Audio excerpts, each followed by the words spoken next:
Hey everyone, my name is Ronak back with another video. This is 23rd video in the Getting Started with the Machine Learning playlist, and in this video you are going to learn the frequent count imputation. So far now we have covered the mean and median simple imputation, but we have one more technique known as frequent count imputation.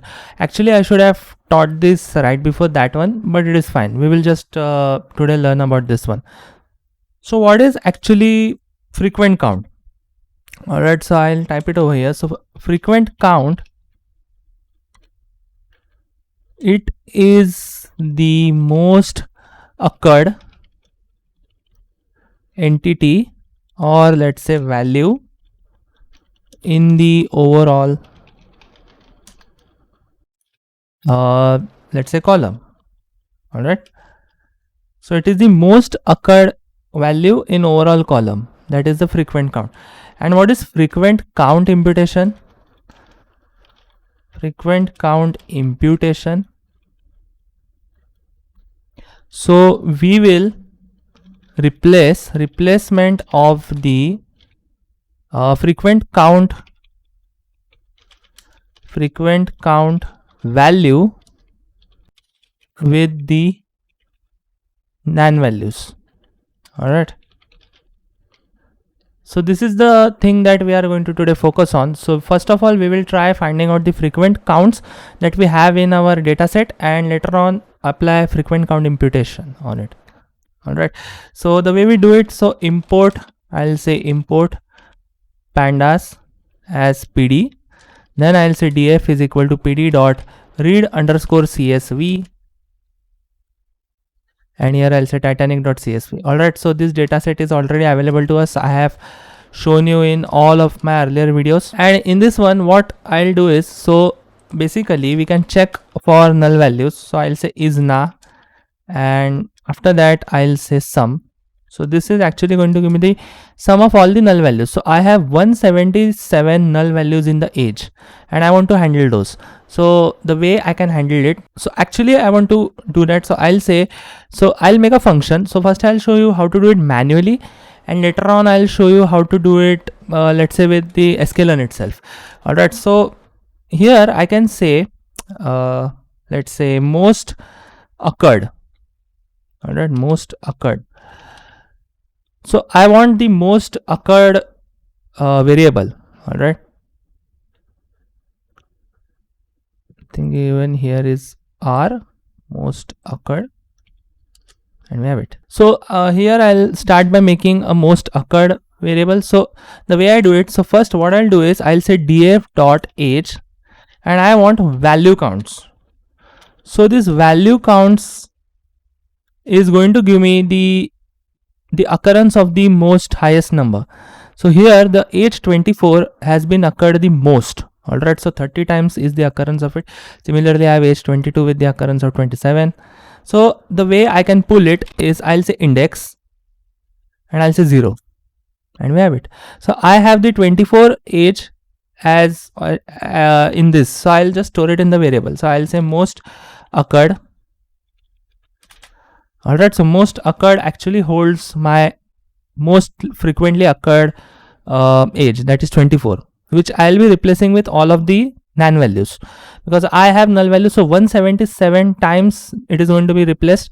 That is the reason most people don't prefer it, but since the value is going to be the same, it is as good as mean and median. Okay, so only mean and median works on a very different plane, I would say, but this one is quite, I would say, naive approach, but this is also cool. You can also use it in the small scale data sets.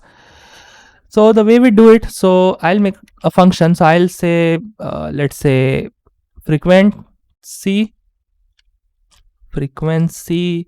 of frequency value. All right, so most frequency value, that is the way I'll call it, most frequency value.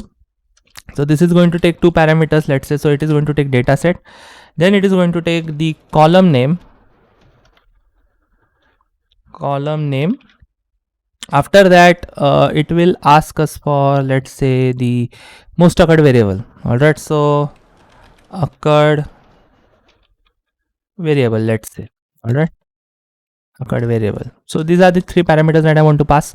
in particular. So here I'll make let's say, so actually it is related to dataset because since it is in the function, so I'll say dataset, and here I'll say I'll actually make a new column name. All right, so I'll say age.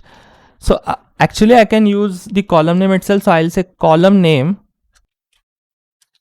plus, and here I'll say imputed.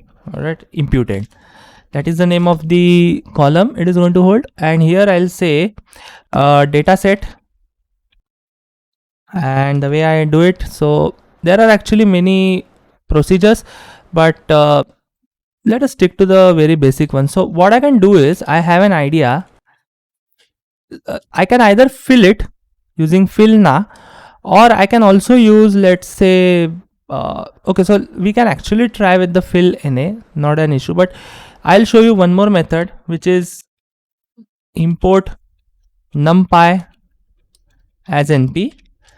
And what I'll do is, I'll say np dot where. So this is actually going to act like, let's say, if else. All right, so first it will take a condition, and later on it is going to say what you want to do after condition, and if not, what you want to perform. All right, so the way I do it, here I'll say let's say dataset, and here I can say, let's say, column name, and later on, so dataset column name is null, I want to perform something. So what I'll do, I'll put the occurred variable. All right, I'll put the occurred variable in that position. Else, so if it is not null, okay, so it already has a value, so I just want to keep it the way it is. All right, so I'll say dataset column name. All right, dataset column name, that's it. This is the function we have it. And now I'm actually going to use this function, so I'll say most frequency value, and here in the dataset I'll pass df, and in the column name I'll say age, because age is something we want, and in the occurred variable I'll say most occurred because I've already saved it.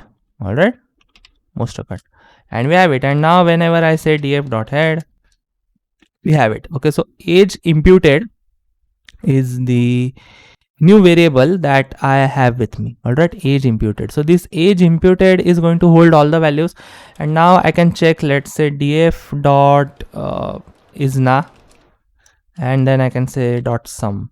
All right, so all of the values will be handled in the age imputed. All right, so wherever there is nan, it will be replaced by, let's say, 24. Okay, so that is the thing that is happening with it. All right, and yeah, now we will actually move on to the scikit implementation of this. So there is a way we can perform this using the scikit. So I'll say from sklearn dot preprocessing, I'll import simple imputer. Okay, so simple imputer I have already covered earlier. All right, I'm sorry, it is not preprocessing, it is impute, and that is the reason it was not coming. Simple imputer, and then here I'll say I'll have to make a variable. All right, so I'll say si, let's say simple imputer itself, simple imputer, and in this I'm going to say simple imputer, and in the class I will have to mention one of the strategy. So I'll say strategy. So last time I was actually using mean, but this time I'll use most frequent.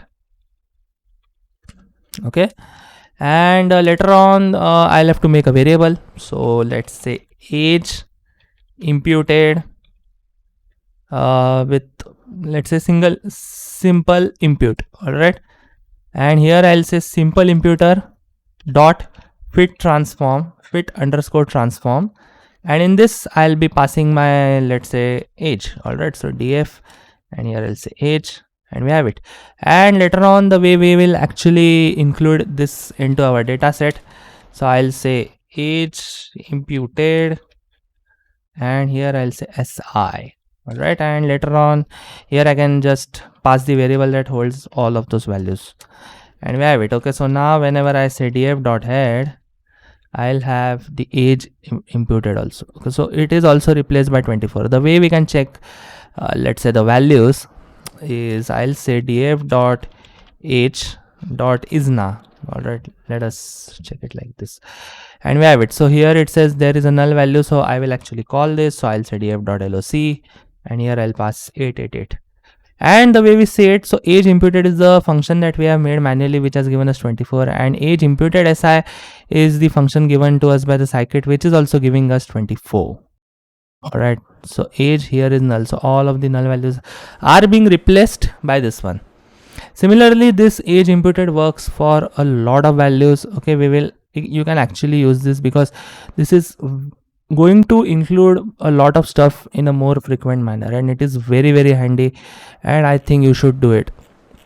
And even you can do this with the cabin, because here df.isna, and if we say, let's say sum, we have around 687 null values in the cabin, which can be handled in some or the other way. Obviously, I can replace them with the most frequent count, but I don't want to do that. All right, we can actually replace them with something more worthwhile, because the cabin holds the strings, and I don't want that. Okay, so the strings really don't make sense.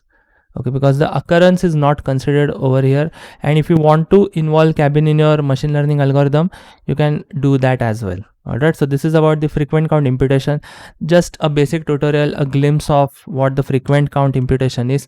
So this is actually going to help you leverage the power of the most frequent count instead of, let's say, mean, median, or mode. All right, so this is it about the today's video, and I hope you might have learned something or the other. And if you like my content, please subscribe to my YouTube channel, and definitely like and share this video with the people who need it. See you in the next video. Thank you for watching. Goodbye.